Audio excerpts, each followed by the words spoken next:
Hello बच्चों, आज मैं आपके लिए क्लास 9th की वर्कशीट नंबर 30 लेकर आई हूँ साइंस की। ठीक है, हमने पहले वाली वर्कशीट में पढ़ा था बच्चों दूरी और विस्थापन के बारे में, और उसे आगे पढ़ेंगे। अब देखो लिखा है किसी वस्तु की एक निश्चित दिशा में चाल उसका वेग कहलाती है। एक निश्चित दिशा में अगर हम चलते हैं तो चाल हमारी वेग कहलाती है, जिसे चाल की तरह v से ही निरूपित किया जाता है। चाल को भी v से दिखाते हैं, वेग को भी v से दिखाते हैं।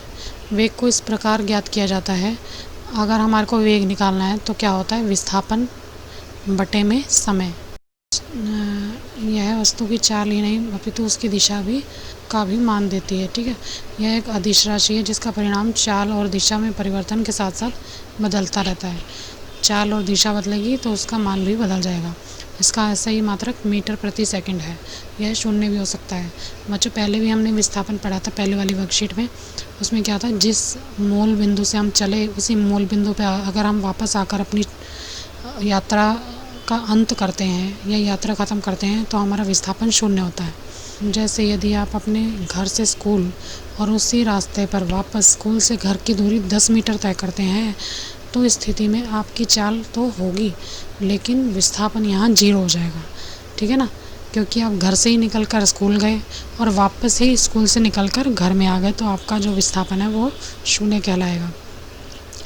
तो आपका वेग भी शून्य होगा। जब विस्थापन शून्य होगा तो वेग भी शून्य हो जाता है। ठीक है, जब एक वस्तु सरल रेखा में बदली हुई चाल वेग के साथ गति करती है या गति हो रही है तो उसकी गति की दर का परिणाम औसत वेग से इस प्रकार ज्ञात कर सकते हैं।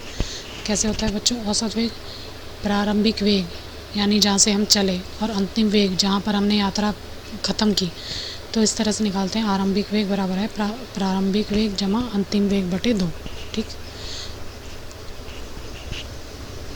यदि एक वस्तु सीधी रेखा में गति करते हुए समान दूरी समान समय में पूरी करती है तो उसकी गति एक समान गति कहलाती है। ऐसी स्थिति में वस्तु का वेग भी एक समान ही रहता है, परंतु यदि वस्तु अलग अलग दूरी अलग अलग समय में तय करती है तो वह असमान गति होती है।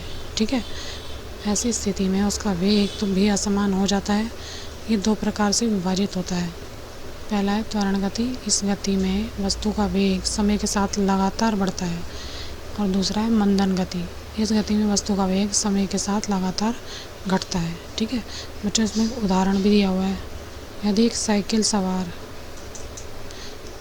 ए से बिंदु बी के बीच 40 मीटर लंबे सीधे पथ पर ए से बी पर जाकर वापस बिंदु ए पर आने में 40 सेकंड का समय लेता है तो उसकी चाल और वेग ज्ञात कीजिए। तो बच्चों, उसका कुल विस्थापन निकालेंगे। बिंदु ए से बिंदु ए के बीच की न्यूनतम दूरी है 0, क्योंकि ए से चला बी पे और बी से वापस फिर वो ए पे आ गया। तो कुल दूरी कितनी हुई, 40 जमा 40 80। कुल समय कितना हुआ, 40 सेकंड जो इन्होंने दिया हुआ है कुल समय। ठीक है, तो चाल बराबर है तय दूरी बटे समय, 80 बटे 40 बराबर है 2 मीटर प्रति सेकंड। इसका वेग क्या होगा बच्चों, वेग क्या होता है, विस्थापन बटे में समय। विस्थापन क्या है, 0, क्योंकि जहाँ से चला था वहीं वापस आ गया तो विस्थापन क्या हो गया, 0 और समय 40 सेकंड। तो क्या होगा, 0 बटे 40 सेकंड बराबर है 0 मीटर प्रति सेकंड। अब बच्चों इसके क्वेश्चन करवा देती हूँ। ठीक है, इसमें क्वेश्चन दिए हैं, 3 क्वेश्चन दिए हैं। पहला क्वेश्चन है वेग तथा चाल में अंतर, तो इसका आंसर है चाल। देखो, किसी वस्तु द्वारा इकाई समय में तय की गई दूरी चाल कहलाती है।